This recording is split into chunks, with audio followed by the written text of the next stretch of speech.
Hello students, आप सभी का स्वागत है हमारे यूट्यूब चैनल नॉलेज नेक्सस में। और आज हमारी क्लास का टॉपिक होने वाला है प्रतिरक्षा तंत्र यानी इम्यून सिस्टम। इम्यून सिस्टम क्या होता है? आप सभी जानते हैं कि कभी कभी हम बीमार हो जाते हैं। क्यों?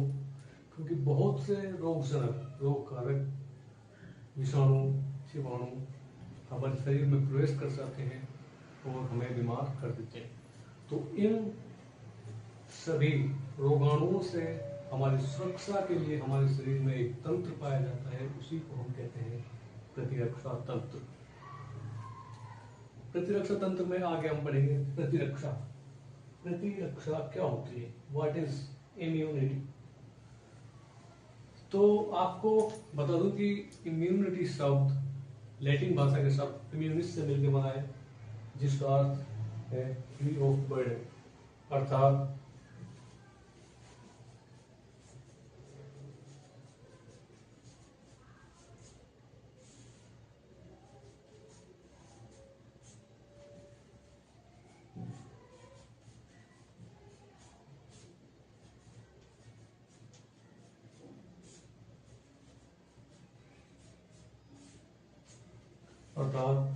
रोग कारकों से सुरक्षा प्रदान करना। ठीक है, फ्री ऑफ बर्डन यानी रोग कारकों से सुरक्षा प्रदान करना।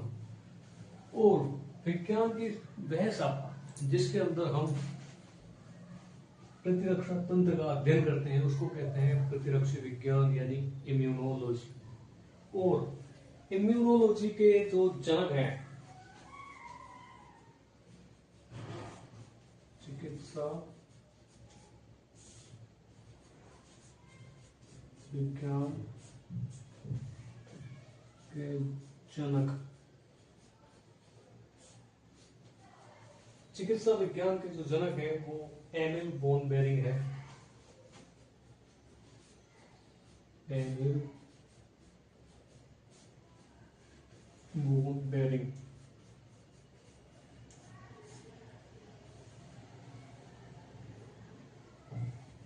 ठीक है, प्रतिरक्षा विज्ञान यानी प्रतिरक्षा के बारे में सबसे पहले किसने बताया था? प्रतिरक्षा के बारे में सबसे पहले बताया था एमिल वॉन बेरिंग ने, और इसीलिए इनको प्रतिरक्षा विज्ञान का जनक कहा जाता है। ठीक है, अब हम समझेंगे प्रतिरक्षा क्या होती है। हमारे शरीर में एक ऐसा तंत्र पाया जाता है जो विभिन्न रोगाणुओं से, या हम ये कह सकते हैं कि अगर डेफिनेशन की बात करें प्रतिरक्षा की या प्रतिरक्षा तंत्र की, तो हम कह सकते हैं कि शरीर की वह क्षमता जिसके द्वारा वह बाहरी पदार्थों की पहचान करता है, उन्हें शरीर में प्रवेश करने से रोकता है। अर्थात हम कह सकते हैं कि शरीर की वह क्षमता जिससे हमारा शरीर विभिन्न रोगाणुओं को शरीर में प्रवेश करने से रोकता है और विभिन्न बीमारियों से हमारी सुरक्षा प्रदान करता है, उसी को हम कहते हैं प्रतिरक्षा। ठीक है, अब रोकते कैसे हैं?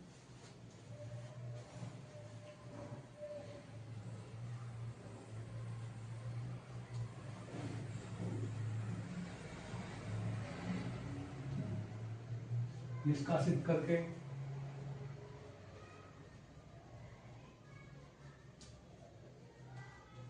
निष्प्रभावित करके, या उन्हें उपापचयित करके।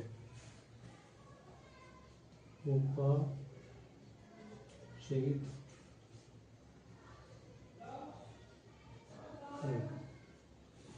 ठीक है, ये बेसिकली 3 तरीके हैं जिससे हमारा प्रतिरक्षा तंत्र विभिन्न रोगाणुओं को, या हम ये कह सकते हैं विभिन्न रोगाणुओं से हमारी सुरक्षा करते हैं। निष्प्रभावित करके यानी कोई भी रोगाणु हो उसके प्रभाव को कम कर देते हैं। ठीक है, जब उसका प्रभाव ही नहीं रहेगा बॉडी के अंदर तो वो हमें बीमार नहीं कर पाएगा। दूसरा निष्प्रभावित करके, सॉरी निष्कासित करके। निष्कासित यानी जब भी कोई रोगाणु हमारे शरीर में प्रवेश करता है तो उसको वापस बाहर निकाल दिया जाता है। दूसरा निष्प्रभावित करके, जैसा कि मैंने अभी आपको बताया था कि उसके प्रभाव को खत्म कर देता है। दूसरा उपापचयित करके। अब ये उपापचयित करने का तरीका होता है या तो रोगाणु को हमारे शरीर के अंदर कुछ ऐसी सेल्स पाई जाती हैं जो विभिन्न रोगाणुओं को खाकर नष्ट कर देती है, ठीक है। तो उसी को कहते हैं उपापचयित करके, यानी उनको खाकर पचा देते हैं, तो उसी को कहते हैं उपापचयित करके, ठीक है। जल्दी से इसके शॉट लीजिए, फिर हम प्रतिरक्षा के प्रकार पढ़ेंगे।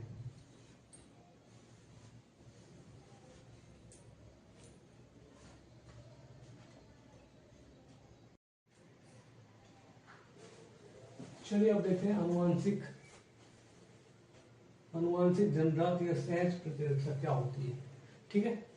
हमने भी पढ़ा था कि जन्म से प्राप्त होती है और इसके भी 4 प्रकार होते हैं, जिसमें पहला आता है शारीरिक अवरोध, पूरक तंत्र, पक्षाणविक अवरोध और प्रदाह अवरोध, ठीक है। यानी हम कह सकते हैं कि जो हमारी अनुवांशिक प्रतिरक्षा होती है उसमें हमें जन्म से क्या प्राप्त होता है कि हमारा शरीर रोगाणु से लड़ने की क्षमता प्राप्त कर लेता है, जिसमें पहला आ जाता है शारीरिक अवरोध, सेकंड आ जाता है पूरक तंत्र, तीसरा पक्षाणविक अवरोध और चौथा आ जाता है प्रदाह अवरोध। शारीरिक अवरोध क्या होता है? शारीरिक अवरोध के अंदर हम अभी पढ़ेंगे आगे 3 प्रकार के अवरोध होते हैं, जिसमें हमारी स्किन आ जाती है पहला, दूसरा आ जाता है हमारा म्यूकस और तीसरी आ जाती है शरीर के स्राव, यानी शरीर भी कुछ ऐसे स्राव करता है जिनमें रोगाणु को नष्ट करने की क्षमता पाई जाती है। पूरक तंत्र क्या होता है? पूरक तंत्र लगभग 30 अमीनो अम्लों यानी 30 से ज्यादा अमीनो अम्लों का एक समूह होता है, जो पूरक तंत्र, जो मिलकर एक तंत्र की तरह कार्य करता है, जिसको पूरक तंत्र कहते हैं।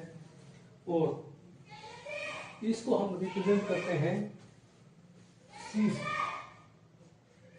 पूरक तंत्र को रिप्रेजेंट करते हैं C+ नंबर से, ठीक है। इसमें जो नंबर होता है वो बताता है कि इस पूरक तंत्र की खोज कब हुई थी, सीरीज, यानी पहले हुई थी तो उसको C1 से, उसके बाद होने वाले को C2 से, उसके बाद वाले को C3 से, ठीक है। उसके बाद आ जाता है भक्षाणविक अवरोध। इसके अंदर क्या होता है कि हमारे शरीर में कुछ ऐसी कोशिकाएं पाई जाती हैं जो रोगाणुओं को खाकर नष्ट कर देती हैं। भक्षाणु यानी उनका भक्षण करके, उनको खा के, इसको बोलते हैं फेगोसाइटिक बैरियर, ठीक है। प्रदाह अवरोध, प्रदाह अवरोध क्या होता है? आपने देखा होगा जब भी आपको कभी चोट लग जाती है, ठीक है, तो उस चोट वाली जगह पर एक ब्राउन कलर का एक स्किन जमा हो जाती है, जो क्या होती है, ब्लड के अंदर पाए जाने वाली कुछ सेल्स होती हैं, कुछ एंजाइम्स होते हैं, उनसे ब्लड का क्लॉट होने से रुकती है, और जिसको हम बोलते हैं खुरन जमना। जब भी हमारी चोट लगती है तो उसकी जगह एक कठोर खुरन जम जाता है, उसी को बोलते हैं हम प्रदाह अवरोध, जो विभिन्न रोगाणुओं को अंदर प्रवेश करने से रोकता है, ठीक है। चलिए स्क्रीनशॉट लीजिए, फिर उसके बाद हम पढ़ेंगे शारीरिक अवरोध। शारीरिक अवरोध क्या होता है?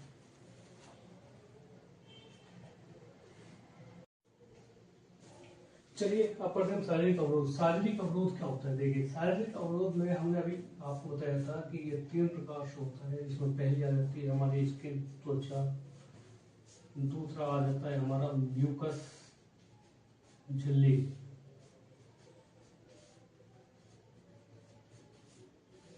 और तीसरी आ जाती है हमारी, क्या आ जाती है, अभी बताया था मैंने आपको, कौन बताएगा?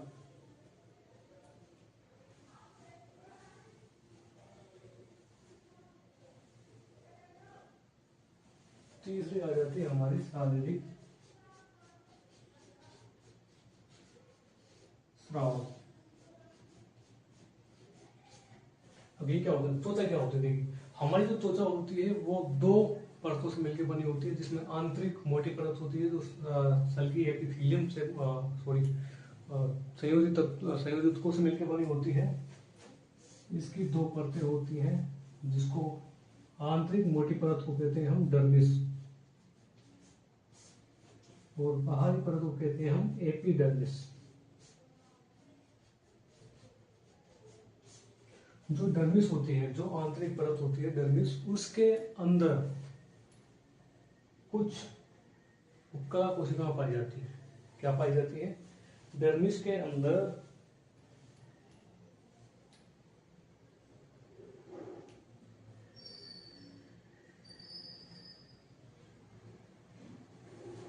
डर्मिस होती है वो संयोजी ऊतकों से मिलकर बनी होती है।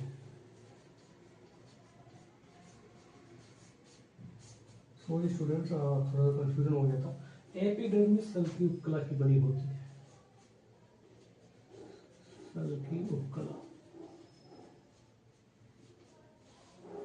ठीक है, जो डर्मिस होती है वो संयोजी ऊतकों से मिलकर बनी होती है, जिसके अंदर विभिन्न प्रकार की ग्रंथियां पाई जाती हैं, जिसमें सीरम ग्लैंड्स आ जाती हैं, या हम बोल सकते हैं कि वसा में ऊतक होते हैं। ठीक है, दूसरा एपिडर्मिस सेल की एपिथेलियम की बनी होती है, सेल की उपकला की बनी होती है, जिसके अंदर एक प्रोटीन पाया जाता है, क्रोटिन। ठीक है, इसके अंदर प्रोटीन पाया जाता है जिसे हम क्रेटिन कहते हैं, क्रेटिन प्रोटीन। इसके अंदर क्रेटिन प्रोटीन पाया जाता है, जो क्या होता है, एक जल विरागी प्रोटीन होता है। ठीक है, इस प्रोटीन की वजह से जो हमारी स्किन होती है वो शुष्क होती है, और जो रोगाणु होते हैं हमारी स्किन के ऊपर प्रोग्रेस नहीं कर पाते हैं, विकास नहीं कर पाते हैं, और वो नष्ट हो जाते हैं। दूसरा, डर्मिस के अंदर संयोजी ऊतकों के अंदर कुछ ग्रंथियां पाई जाती हैं जो विभिन्न प्रकार के स्राव का श्रावण करती हैं, जिसमें अभी मैंने आपको बताया था, स्किन की जो पीएच होती है वो 3 से 5 के बीच में होती है। ठीक है, इस पीएच पर स्किन की जो पीएच होती है वो 3 से 5 होती है। इस पीएच पर जो रोगाणु होते हैं वो विकास नहीं कर पाते हैं, और इस प्रोसेस से जो हमारी स्किन होती है, जो हमारी त्वचा होती है, वो विभिन्न रोगाणुओं को हमारे शरीर में प्रवेश करने से रोकती है। इसको छोड़ लीजिए, फिर उसके बाद पढ़ेगा म्यूकस क्या होती है।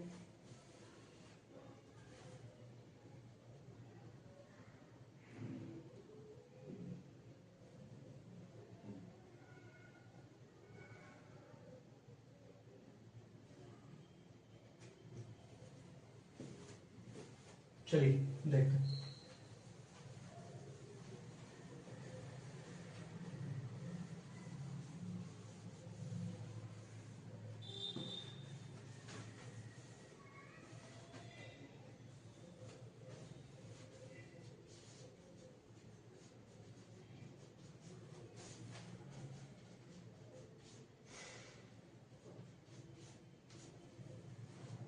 हमारे शरीर के विभिन्न प्रकार के तंत्र, चाहे वो श्वसन तंत्र हो, चाहे वो जनन तंत्र हो, चाहे वो पाचन तंत्र हो, इन सभी की जो परत होती है, आंतरिक परत होती है,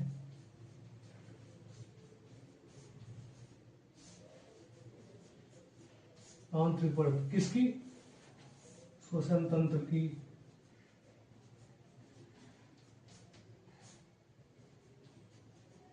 पाचन तंत्र की, या हम कह सकते हैं जनन तंत्र की। जो आंतरिक परत होती है, इन तीनों की जो आंतरिक परत होती है, उसके ऊपर म्यूकस की लेयर पाई जाती है। किसकी पाई जाती है, सेल की एपिथेलियम की लेयर पाई जाती है,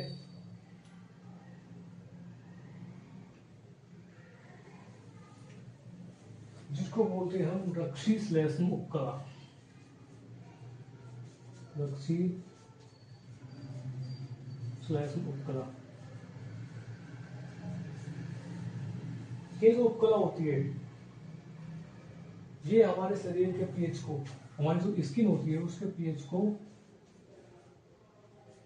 3 से 5 के बीच में बनाए रखती है। ठीक है, इस उपकला के अंदर 2 एसिड पाए जाते हैं। वो कौन कौन से हैं बेटा,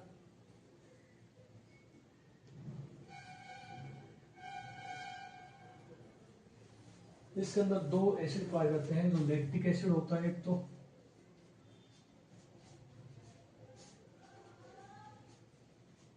लैक्टिक अम्ल, और एक होता है लैक्टिक अम्ल, और एक होता है वसीय अम्ल। वसीय अम्ल, चलो इसको यहाँ लिख देते हैं नीचे।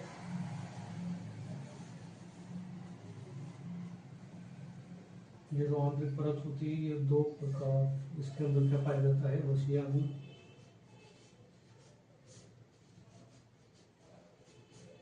और लैक्टिक अम्ल।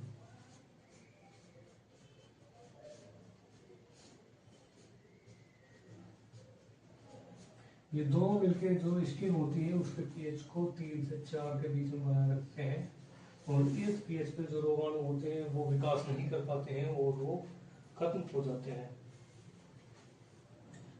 नेक्स्ट देखिए शारीरिक स्राव। तीसरा इसके छोड़ लीजिए।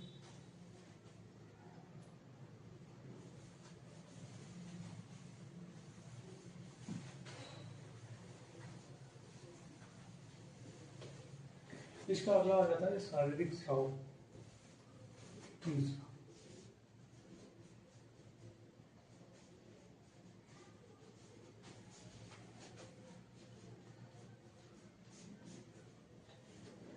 शारीरिक स्राव क्या होता है? हमारे शरीर के अंदर कुछ ऐसे स्राव होते हैं, कौन कौन से?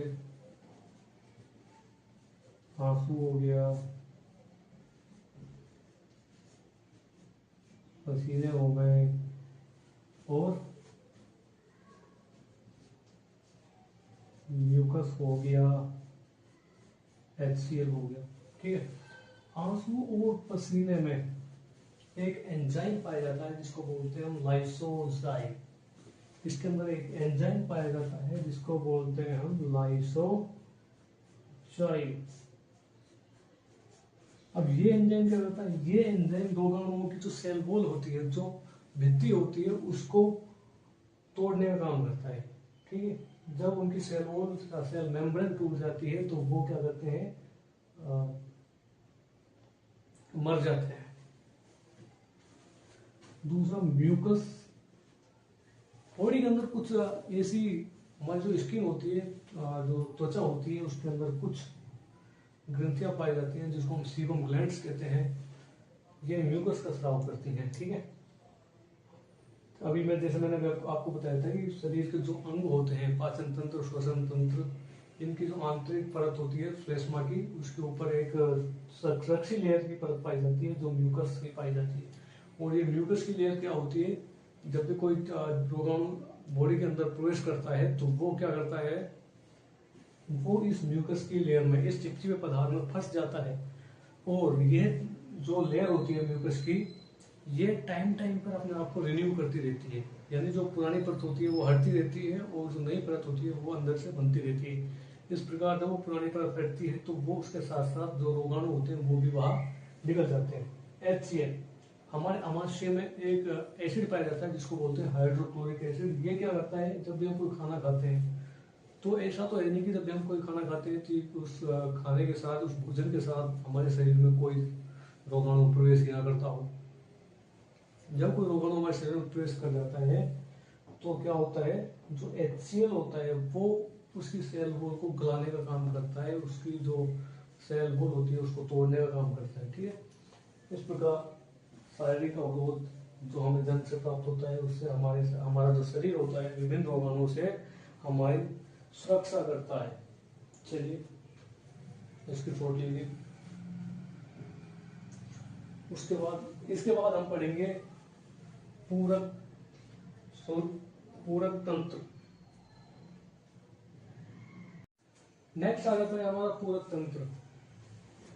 आनुवंशिक प्रतिरक्षा के अंदर जो शारीरिक अवरोध पहला था, दूसरा रहता है पूरक तंत्र। पूरक तंत्र क्या होता है? ये 30 से ज्यादा अमीनो अम्लों का एक समूह होता है जिसके विभिन्न घटकों को अंग्रेजी के वर्ड C से रिप्रेजेंट करते हैं। और इस C के साथ साथ हम इसके साथ कुछ नंबर्स भी लगा देते हैं जो इनकी खोज के क्रम को बताता है। जैसे अगर मैं इस पे लिखता हूँ तो C1, इसका मतलब है कि यह पूरक तंत्र है। पूरक तंत्र का यह घटक सबसे पहले खोजा गया था, अमीनो अम्लों का यह घटक सबसे पहले खोजा गया था। अगर मैं लिखता हूँ C3 तो इसका मतलब होगा कि यह अमीनो अम्लों का यह घटक तीसरे नंबर पर, फर्स्ट सेकंड थर्ड, तीसरे नंबर पर इसकी खोज हुई थी। और सबसे ज्यादा जो घटक पाया जाता है वो यही होता है। ठीक है। C3 ही होता है। अब ये क्या काम करता है देखिए।